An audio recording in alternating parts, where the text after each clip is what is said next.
Good morning everyone. Welcome to PW only IAS. दोस्तों, अगर हम बात करें आज के द हिंदू फ्रंट पेज की, तो यहाँ पे आपको गाजा डेक्लेरेशन का मेंशन मिलेगा। दरअसल में आप सबको 7 अक्टूबर 2023 का वो दिन याद होगा। दरअसल में इस दिन को लगभग 2 साल हो चुके हैं। हमास ने बहुत बड़ा अटैक किया इसराइल के ऊपर एंड लगभग 250 के आसपास लोगों को हॉस्टेज यहाँ पे बना लिया एंड काफ़ी सारे लोगों की यहाँ पे डेथ भी हुई। उसके बाद आप जानते हो कि इसराइल ने बहुत बड़ी युद्ध यहाँ पे एक छेड़ दिया गाजा के ऊपर। अब काफ़ी टाइम से कोशिश की जा रही थी कि किस तरह से शांति यहाँ पे एस्टेब्लिश करी जा पाए एंड फिर से दोस्तों यहाँ पे इम्पोर्टेंट रोल रहा है डोनाल्ड ट्रंप जी का। एंड उन्होंने यहाँ पे कोशिश ये करी है कि यहाँ पे शांति एस्टेब्लिश करें और इसके लिए उन्होंने फेज वाइज अप्रोच यहाँ पे डेवलप करी है। तो हुआ दरअसल में दोस्तों क्या है कि यहाँ पर आप जैसे पिक्चर्स में नोटिस कर भी पाओगे, जो हॉस्टेजेस हैं उनको रिलीज किया गया है। लगभग 20 के आसपास लोग थे जो हमास के पास थे, तो हमास ने उनको यहाँ पे रिलीज कर दिया है। उसी तरह से अगर हम बात करें इसराइल की तरफ से, तो काफ़ी सारे पैलेस्टीनियन जो प्रिजनर्स थे उनको यहाँ पे एक्सचेंज किया गया है फॉर द हॉस्टेजेस। कौन से प्रिजनर थे, कौन से हॉस्टेज थे, उनकी लिस्ट मीडिएशन के टाइम के ऊपर ही यहाँ पे दोनों देशों ने यहाँ पे आपस में एक्सचेंज कर दी थी। उसके साथ ही साथ अब धीरे-धीरे कैसे होता रहेगा, ये पीस प्लान आगे बढ़ेगा एंड इनफैक्ट इज़राइल के जो ट्रूप्स थे, वो धीरे-धीरे करके गाज़ा के स्पेसिफिक रीजन्स थे, एक डेज़िग्नेटेड लाइन तक आ जाएँगे। अब इससे क्या होगा इसके बाद आपके जो ह्यूमैनिटेरियन असिस्टेंस वाली चीज़ें हैं, जिसमें आपका नोटिस कर पाओगे कि खाना, फ्यूल, वाटर, मेडिकल सप्लाइज़, ये सारी अलग-अलग चीज़ें गाज़ा तक यहाँ पे पहुँच पाएँगी। इनफैक्ट यूनाइटेड नेशन भी होगा, वो भी यहाँ पे कोऑर्डिनेट करेगा एंड इनफैक्ट यहाँ पे अगर हम बात करें ना, तो डोनाल्ड ट्रंप के साथ इजिप्ट, कतर और टर्की ने यहाँ पे इस डॉक्यूमेंट को साइन किया हुआ है, जो कि यहाँ पे इस पीस प्लान को यहाँ पे अच्छे से और यहाँ पे स्ट्रेंथन करता है। तो ये कुछ बातें थी गाज़ा डेक्लेरेशन के बारे में, जो हमें यहाँ पे पता होनी चाहिए। उसके साथ ही साथ अगर हम बात करें दोस्तों, यहाँ पर आपको इन्फ्लेशन का आंकड़ा देखने को मिल जाएगा। आप सब लोग जानते होंगे NSO, national statistical office, which comes under ministry of statistics and programme implementation. अब ये हर महीने अपने आंकड़े जारी करता है। इन्होंने जो इन्फ्लेशन यानी कि सीपीआई का जो डेटा यहाँ पे जारी किया है ना, तो सितंबर मंथ के अंदर ये 1.54% आया है। अब आप लोग जानते होंगे कि हमारा जो टारगेट है that is 4 plus minus 2%। Basically 2% से लेके 6% के बीच में हमारी इन्फ्लेशन होनी चाहिए, है ना। अपर टॉलरेंस एंड लोअर टॉलरेंस आप जानते होंगे कि 2% इज द लोअर टॉलरेंस। पर अभी हमारा जो नंबर आया है दैट इज 1.54%। तो आरबीआई के टारगेट से नीचे है, यानी कि महंगाई बहुत ज़्यादा कम है। इसका दोस्तों कारण क्या है? इसका कारण यहाँ पे ये है, फूड एंड फ्यूल प्राइसेस के अंदर एक भारी कमी आना and that is why inflation का जो ग्रोथ है उसमें कमी देखने को मिल रही है। अब ये 8 साल के अंदर सबसे लोएस्ट नंबर आपको देखने को मिलेगा। दरअसल में अगर आप जून 2017 में जाओगे ना, तो उस टाइम के ऊपर आपका इन्फ्लेशन का आंकड़ा था 1.46%। उसके बाद से लेकर अभी पिछले 8 साल में सबसे लोएस्ट आंकड़ा सितंबर 2025 ही यहाँ पे रहा है एंड द नंबर इज 1.54%।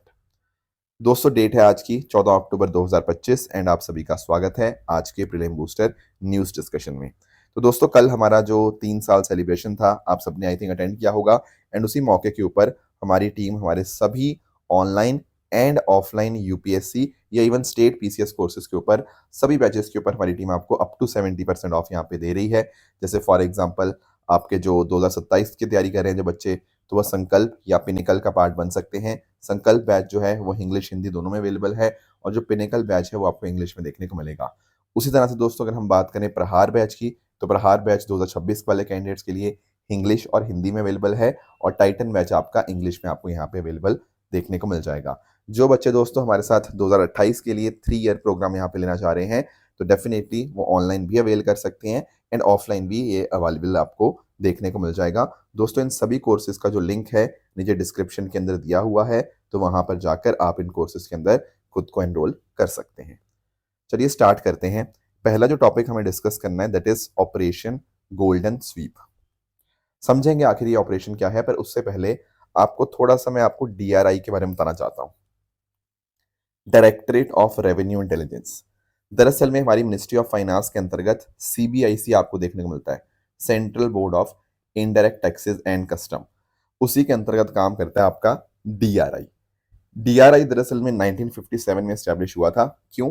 ताकि आपके स्मगलिंग वाली चीज़ें, ठीक है, कुछ मान लो कुछ गोल्ड स्मगल हो रहा है या कुछ और इस तरह की चीज़ स्मगलिंग की जा रही है, उसको रोकने के लिए, इकोनॉमिक ऑफेंसेस को रोकने के लिए, या कस्टम्स वाला जो फ्रॉड होता है ना, उन सब चीज़ों को रोकने के लिए यहाँ पे आपका डीआरआई बनाया गया था। तो गोल्ड हो गया, नारकोटिक्स, इस तरह की चीज़ें यहाँ पे स्मगलिंग को इन्वेस्टिगेट करता है, प्लस इसको इंटेलिजेंस वगैरह मिलती है, तो वहाँ पे अकॉर्डिंगली यहाँ पे ऑपरेशंस कंडक्ट किए जाते हैं इनके द्वारा, एंड इस तरह से दुनिया भर की एजेंसीज के साथ ये कोऑर्डिनेट करता है ताकि इकोनॉमिक ऑफेंसेस जो अलग-अलग देशों में होते हैं, उनको यहाँ पे रोका जा पाए। अब ऐसा ही एक ऑपरेशन करके इन्होंने यहाँ पे चीज़ें रोकने की कोशिश करी है।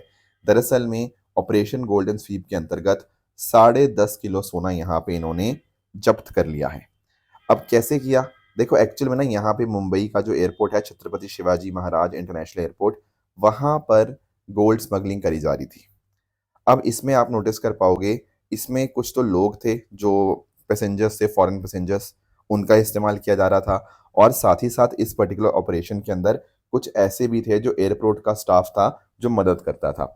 बेसिकली आप नोटिस करते हो ना कि चेकिंग होती है पूरी की पूरी, पर अगर एयरपोर्ट का स्टाफ ही मिला हुआ होता है, तो उस केस में फिर गोल्ड जो स्मगल होके आ रहा है, वो फिर पता नहीं लगेगा कि हुआ या नहीं हुआ। तो डीआरआई को यहाँ पे जानकारी मिली कि ऐसा कुछ गोल्ड स्मगल हो रहा है, एक तरह से नेक्सस बन चुका है फॉरेन पैसेंजर्स का, एंड आपका जो एयरपोर्ट स्टाफ है कुछ हद तक करप्ट हो चुका है। तो यहाँ पे उन्होंने इस जानकारी के ऊपर काम किया, एंड अकॉर्डिंगली इस तरह से भारत के अंदर जो इलीगल इनफ्लो हो रहा था गोल्ड का, उसको यहाँ पे रोका, एंड 10.5 किलो सोना इन्होंने यहाँ पे जब्त कर लिया, और जो लोग थे जो इन्वॉल्व थे इस पर्टिकुलर प्रोसेस के अंदर, उनको भी यहाँ पे पकड़ लिया गया है। तो 12.5 करोड़ का लगभग आपके सामने गोल्ड यहाँ पे इस तरह से जो इलीगल स्मगलिंग हो रही थी, उसको यहाँ पे डीआरआई ने पकड़ा है, एंड इसी ऑपरेशन का नाम है ऑपरेशन गोल्डन स्वीप। ठीक है? और ये कोई एक देश में नहीं, सिर्फ भारत में नहीं, ये अलग-अलग देशों में इस तरह से इनका नेटवर्क था, अलग-अलग देशों में ये सारे इस तरह की एक्टिविटीज़ यहाँ पे कर रहे थे, एंड ऑपरेशन गोल्डन स्वीप से हमने इसको रोक दिया है। नेक्स्ट आते हैं अगले टॉपिक पे, that is international purple fest. इसको ज़रा अंडरस्टैंड करने की कोशिश करते हैं। दोस्तों, आप बात करते हैं ना हमारे दिव्यांगजन की, पर्सन विद डिसेबिलिटीज़ की, तो उनके रिगार्डिंग अवेयरनेस जनरेट करने के लिए, साथ ही साथ उनके क्या राइट्स हैं, उनको कैसे हम इंक्लूजन हम उनके लिए ला सकते हैं, एक्सेसिबिलिटी कैसे हम उसके लिए बेहतर कर सकते हैं, उसके लिए एक हर साल एक फेस्टिवल होता है जिसका नाम है इंटरनेशनल पर्पल फेस्ट। इसमें disability rights, disability inclusion, empowerment, उन सब चीज़ों के बारे में डिस्कशन होती है। और ये जो इवेंट हुआ है ना, अभी तक इसके 2 एडिशंस ऑलरेडी हो चुके थे। एक 2023 में हुआ था, एक 2024 में हुआ था, दोनों ही बार ये गोवा में ही हुआ था, एंड इस बार जो 2025 का भी जो इवेंट है, जो फेस्टिवल है, वो आपको गोवा में ही आपको देखने को मिल जाएगा। तो जो तीसरा एडिशन था इस बार का, वो 9 अक्टूबर से 12 अक्टूबर में 2025 में गोवा में आपको देखने को मिला। एंड इसको जो ऑर्गेनाइज किया गया, जो होस्ट किया गया, वो एक तो department of empowerment of person with disability हो गया, एंड साथ साथ आपका जो office of state commissioner for person with disability, government of Goa, इन्होंने यहाँ पे मिलकर इसको होस्ट किया। बेसिकली ये ministry of social justice and environment के अंतर्गत आपको देखने को मिलेगा। साथ में यूनाइटेड नेशन इंडिया, इनका पार्टिसिपेशन भी आपको देखने को मिलता है। तो इस बार जो फोकस रहा, it was on cultivating inclusive thinking as the foundation for universal design. Basically यहाँ पे इंक्लूसिविटी एंड एक्सेसिबिलिटी की यहाँ पे बात हो रही है, एंड यहाँ पे 3 इंपॉर्टेंट इनिशिएटिव्स लॉन्च हुए हैं। पहला इंपॉर्टेंट इनिशिएटिव ये था कि अगर जैसे मान लो कुछ बच्चे हैं जिनको आइल्स की तैयारी करनी है, राइट, बहुत सारे लोग तैयारी करते हैं फिर बाहर जाते हैं। अब अगर कोई दिव्यांगजन है, तो उसके लिए भी वो भी आराम से इसकी तैयारी कर पाए, दैट इज इस चीज़ के लिए हमने एक हैंडबुक यहाँ पे रिलीज़ करी है। हैंडबुक के माध्यम से क्या होगा, ये जो आइल्स की प्रिपरेशन है, ये काफ़ी इंक्लूसिव और एक्सेसिबल हो जाएगी।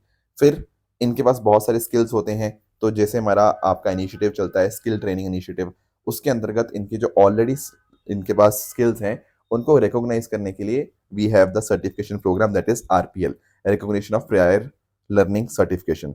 तो Indian sign language and research and training centre ने यहाँ पर इनके लिए यहाँ पे एक आरपीएल सर्टिफिकेशन भी अनाउंस किया है। साथ ही अगर हम बात करें तो American sign language and British sign language के अंदर बेसिक ट्रेनिंग प्रोग्राम यहाँ पे किया गया है। आपने कई बार नोटिस किया हो ना कि साइन लैंग्वेज के अंदर हम चीज़ें समझाने की कोशिश करते हैं, तो उसके लिए भी यहाँ पे हमने कोर्सेज और अपॉर्चुनिटीज़ यहाँ पे लॉन्च करी हैं। इन सबसे क्या होगा, भारत जो कोशिश करता है कि दिव्यांगजन को भी हम इंक्लूड कर पाएँ, तो इंटरनेशनल पर्पल फेस्ट के द्वारा और ये जो 3 इनिशिएटिव्स लॉन्च किए गए हैं, उससे सारा ये बेनिफिट हमें देखने को मिलेगा। नेक्स्ट हमारे सामने जो टॉपिक है that is international day for disaster risk reduction. दोस्तों कल 13 अक्टूबर था एंड 13 अक्टूबर को हम सेलिब्रेट करते हैं international day for disaster risk reduction. तो कोशिश यही होती है कि हम डिजास्टर्स के बारे में और किस तरह से इम्पॉर्टेंट ये है कि हम ऐसी बिल्डिंग्स बनाएं, ऐसी कम्युनिटीज़ बनाएं जो डिजास्टर रिजिलियंट हो। ठीक है ना, कि अगर मान लो कल को डिजास्टर आ भी जाए तो उनके ऊपर बहुत ज़्यादा हमारे इंफ्रास्ट्रक्चर पे इम्पैक्ट ना आए, लोग पहले ही प्रिपेयर्ड रहें इस तरह के डिजास्टर के लिए, अवेयरनेस यहाँ पे लोगों के अंदर हो। इसलिए हर साल हम यहाँ पे 13 अक्टूबर को ये डे सेलिब्रेट करते हैं। तो 1989 के अंदर आपकी जो यूएनजीए है, यूनाइटेड नेशन जनरल असेंबली, उसने यहाँ पर इस डे को एस्टेब्लिश किया था ताकि डिजास्टर प्रिवेंशन के ऊपर यहाँ पे काम किया जा पाए। लोग, सरकार, ऑर्गेनाइजेशन साथ मिलकर काम करें डिजास्टर्स को ठीक करने के लिए। अब 2025 की जो थीम है ना that is fund resilience not disasters. इसका मतलब क्या है, देखो होता पता क्या है कि मान लो कहीं पर कोई डिजास्टर आ गया, ठीक है, तो उसके बाद फिर हम पैसा खर्च करते हैं कि अब वापस कैसे, अब ना कैसे लोगों तक मदद पहुंचाई जा पाए, अब इंफ्रास्ट्रक्चर को कैसे ठीक करें। ये हम ना डिजास्टर को फंड कर रहे हैं। पर अगर हमने पहले ही रेजिलियंस के ऊपर ध्यान दिया होता, पहले ही हमने पैसा इस चीज पे इन्वेस्ट किया होता कि प्रिवेंट कर पाए उस डिजास्टर को, या ऐसा इंफ्रास्ट्रक्चर हो कि वो अगर आए भी एक तरह से आपका डिजास्टर तो उसको विदस्टैंड कर पाए, तो भाई हमें रेजिलियंस के ऊपर फंड करने में ज़्यादा फायदा है एज कम्पेयर टू हम डिजास्टर्स को फंड करें। तो इसलिए it is very very important कि हम यहाँ पे अपना पूरा फोकस इस चीज़ पे लगाएं। ये 2025 का इस बार का थीम आपको देखने को मिला। एंड किसने यहाँ पे एक पूरा का पूरा अपना देखा, जैसे मैंने आपको बताया कि ये है United nation office for disaster risk reduction. Basically अभी हमारा जो फ्रेमवर्क चल रहा है that is the Sendai framework, ठीक है, 2015 से लेकर 2030 के बीच में हम इसको यहाँ पे इम्प्लीमेंट कर रहे हैं। एंड इम्प्लीमेंटेशन एजेंसी कौन सी है, DRR sorry, United nation office for disaster risk reduction. तो यही आपका पूरा एफर्ट्स को कोऑर्डिनेट करता है। अर्ली वार्निंग सिस्टम्स यहाँ पे प्रमोट करता है कि अगर मान लो कुछ आपका लेट से सुनामी आनी हो, लोगों तक अगर EWS मतलब अर्ली वार्निंग सिस्टम अगर हम पहुंचा के उनको जानकारी दे पाएँ, ठीक है, हमें पहले से पता लग जाए, तो हमें काफ़ी हद तक एक एफर्ट्स अपने कोऑर्डिनेट करने के अंदर बहुत ज़्यादा मदद मिलती है। साथ ही आपका जो UNDRR है ये गवर्नमेंट्स के साथ, प्राइवेट सेक्टर के साथ, सिविल सोसाइटी के साथ भी मिलकर काम करता है ताकि डिजास्टर रिस्क कंसिडरेशंस को हम नेशनल पॉलिसीज में लेकर आ पाए, मतलब उन बातों को हम एक्शंस में यहाँ पे डेवलप कर पाएँ। ये सारा काम आपका UNDRR का रहता है। चलिए नेक्स्ट आते हैं अगले टॉपिक पे, that is your Bharat taxi. मैं इसको ना आपको थोड़ा एग्जांपल से समझाता हूँ। देखो जैसे ना आप लोगों ने अमूल के बारे में पढ़ा है, इनफैक्ट जब मैं इकोनॉमी पढ़ाता हूँ तो मैं अमूल का डिस्कशन हमेशा करता ही हूँ। होता पता क्या है, आपने नोटिस किया कि अमूल अपने आप में काफ़ी एक सक्सेसफुल एग्जाम्पल है कोऑपरेटिव्स का। कैसे, देखो अगर मान लो एक किसान है, एक डेयरी फार्मर है, ठीक है, वो क्या करता है, वो दूध बेचता है मार्केट के अंदर। तो एक्चुअल में ना जो बीच में मिडल मैन होते हैं, सारा का सारा प्रॉफिट सिर्फ उनको ही मिल जाता है। जो हमारा किसान होता है उसके पास बहुत ही कम प्रॉफिट मिलता है।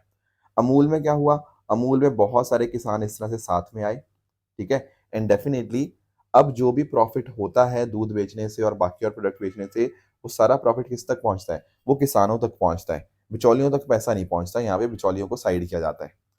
अब नोटिस करेंगे हम लोग, हमारे सामने क्या है आज के समय, सर आज के समय हमारे सामने ओला है, उबर है, ये टैक्सीज हैं। अब यहाँ पर भी पता पॉइंट क्या है, हमारे जो टैक्सी ड्राइवर्स हैं उन तक बहुत कम पैसा पहुंचता है, उनको सुबह से लेकर रात तक काम करना पड़ता है। बट ज़्यादातर जो पैसा कमा लेते हैं वो कहीं ना कहीं यहाँ पे आपके मिडल मैन कला लेते हैं। तो ड्राइवर्स के पास फेयर पैसा नहीं मिल पाता, plus at the same time अचानक से कभी पैसे ऊपर नीचे हो जाते हैं उबर ओला के अंदर। तो ये सब चीज़ों के लिए हमने इसको ठीक करने के लिए हमने लॉन्च की भारत टैक्सी। क्या है ये, भारत की पहली cooperative driven national ride hailing platform. ये 2025 तक दिसंबर के आ जाएगी। बेसिकली ये अमूल की तरह ही है कि जैसे अमूल में किसानों को बेनिफिट नहीं मिल रहा था, अब यहाँ पे क्या है, टैक्सी का मतलब जो चार्जेस हैं, मतलब उसका बेनिफिट कैब ड्राइवर्स तक नहीं पहुंच पा रहा। तो क्यों ना एक काम करें कि कैब ड्राइवर्स तक उसका बेनिफिट यहाँ पे पहुंचाएं। तो इसके लिए यहाँ पे नेशनल ई गवर्नेंस डिवीजन ने, जो कि ministry of electronics and information technology के अंतर्गत आती है, उसने सहकार टैक्सी कोऑपरेटिव लिमिटेड इसके साथ मिलकर यहाँ पे प्लान किया है कि बहुत जल्द भारत टैक्सी को लॉन्च किया जाएगा। ये एक तरह की पहली cooperative driven ride hailing initiative होगा जिसके माध्यम से ट्रांसपेरेंट, लोगों के लिए फ़ायदेमंद और टेक्नोलॉजी इनिशिएटिव आपको देखने को मिलेगा। इसमें बहुत सारे अलग-अलग चीज़ें हैं, जैसे आपकी मिनिस्ट्री ऑफ कॉर्पोरेशन तो है ही है, तो आपका एनसीडीसी हो गया, इफ़को हो गया, अमूल भी है इसके अंदर, KRIBHCO, NAFED, NABARD, NDDB, NCL, there are so many institutions यहाँ पे इन्वॉल्व्ड हैं जो इसको प्रमोट यहाँ पे करेंगे। ठीक है? तो इसके माध्यम से जैसे मैंने आपको बताया बेनिफिट आप समझ गए होंगे। हमारा जो कैब सिस्टम है वो काफ़ी ट्रस्ट बेस्ड बनेगा, एक तरह से अल्टरनेटिव बन जाएगा ओला, उबर का, जिससे पैसा सही हाथों में जाएगा, ट्रांसपेरेंसी भी यहाँ पे रहेगी। तो ये सारे फ़ायदे आपको यहाँ पे देखने को मिल जाएँगे। बाकी ध्यान में रखिएगा कि इसको भले ही सरकार और कोऑपरेटिव बॉडी सपोर्ट कर रही हैं, पर यहाँ पे सरकार की इसमें डायरेक्ट ओनरशिप नहीं है। इस जो भी आपकी सर्विस होगी ना, ये कोऑपरेटिव्स के द्वारा ही फुली फंडेड एंड आपका चलेगी। बेसिकली ड्राइवर का वेलफेयर होगा, कोऑपरेटिव सेक्टर हमारा यहाँ पे और स्ट्रेंथन होगा। तो इसको प्लेटफ़ॉर्म के साथ इंटीग्रेट किया जाएगा, जैसे आपका डिजी लॉकर है, उमंग है, एपीआई सेतु है। बेसिकली आराम से पेमेंट भी कर पाओगे, आराम से डॉक्यूमेंट वगैरह भी अगर आपको चाहिए कुछ अपलोड किए जा सकते हैं, आपके ड्राइवर्स वगैरह का भी सिक्योरिटी इंश्योर की जाएगी, क्योंकि वो भी अपने डॉक्यूमेंट्स आपके इंश्योर करेंगे जो भी इस पर्टिकुलर भारत टैक्सी का इस्तेमाल करेंगे। इसके अलावा जो नेशनल ई गवर्नेंस डिवीज़न है, वो साइबर सिक्योरिटी का, प्राइवेसी प्रोटेक्शन का, हर एक टेक्नोलॉजी वाली चीज़ का यहाँ पे ध्यान रखेगा। इसके अलावा इसको मल्टीलिंगुअल बनाया जाएगा, ठीक है? ताकि कोई भी भाषा के अंदर आप बातचीत कर पाओ, आप आराम से कैब वगैरह बुक कर पाओ। ये सारी चीज़ें आपको देखने को मिलेंगी। तो इससे कोऑपरेटिव्स हमारा जो सेक्टर है वो और ज़्यादा स्ट्रेंथन होगा, इंटरऑपरेबिलिटी आएगी एंड जो नेशनल ई गवर्नेंस डिवीज़न का कमिटमेंट है इंक्लूसिविटी का, वो यहाँ पे इंक्लूसिविटी हम यहाँ पे लेकर आ पाएँगे using the concept of Bharat taxi. Next हमारे सामने जो टॉपिक है वो है मैत्री 2 के बारे में। थोड़ा मैं आपको इसके बारे में बताता हूँ कि आखिर ये कॉन्सेप्ट क्या है। देखो, जब हम बात करते हैं ना अंटार्कटिका की, तो आप लोग जानते होंगे कि भारत का जो पहला बेस था अंटार्कटिका के ऊपर, वो था दक्षिण Gangotri. This was the first. उसके बाद भारत ने दूसरा जो अंटार्कटिक में रिसर्च स्टेशन बनाया, वो था आपका मैत्री। ठीक है? तो पहला हो गया आपका दक्षिण गंगोत्री, दूसरा हो गया आपका मैत्री। उसके बाद जो आपका तीसरा हमने यहाँ पे स्टेशन बनाया, वो था आपका भारती। ठीक है? अब जो चौथा हमारा यहाँ पे आपका स्टेशन बनने जा रहा है, दैट विल बी मैत्री 2। तो अगर मैं आपको ऑर्डर यहाँ पे लिख के दूँ, it is nothing but first is was दक्षिण गंगोत्री, सेकंड वाज़ योर मैत्री, थर्ड वाज़ योर आपका भारती एंड जो चौथा होने जा रहा है, वो होगा आपका मैत्री 2। तो ये चारों बेस स्टेशन के बारे में आपको पता होना चाहिए। अब नोटिस अगर हम करेंगे तो दक्षिण गंगोत्री, सॉरी डीएस नहीं है ये, डीजी है, दक्षिण गंगोत्री की अगर हम बात करें, तो ये तो अब मतलब नहीं आपका ऑपरेशनल। बट अगर हम बात करें ना मैत्री की, जो आपका सेकंड था, तो भारत ने इसको 1989 में ऑपरेशनल किया था एंड हमने जब इसको बनाया था ना, तो इसको 10 साल के लिए हमने बनाया था। पर अभी भी मतलब इतना लंबा समय 30-35 साल होने के बावजूद भी ये अभी तक काम कर रहा है। और जो तीसरा है भारती, ये 2013 में हमने यहाँ पे एस्टेब्लिश किया था और मैत्री 2 अब हमने यहाँ पे अप्रूव कर दिया, हमारी फाइनेंस मिनिस्ट्री ने इसको अप्रूव कर दिया है। ये एक प्रोग्राम चलेगा under the ministry of earth sciences.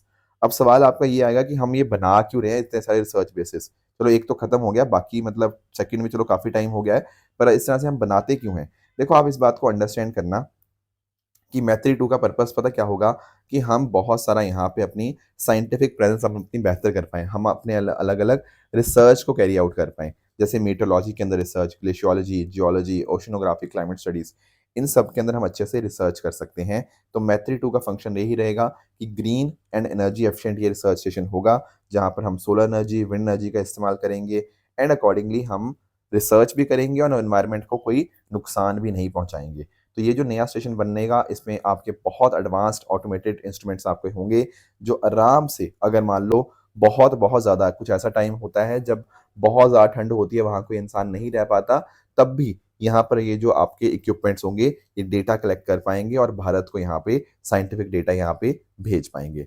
तो basically ministry of earth sciences के अंतर्गत जो national centre for polar and ocean research है गोवा में, वो यहाँ पे इसको यहाँ पे रन करेगा एंड ये जनवरी 2029 तक ये कंप्लीट हो जाएगा, लगभग 2000 करोड़ रुपए की लागत के साथ।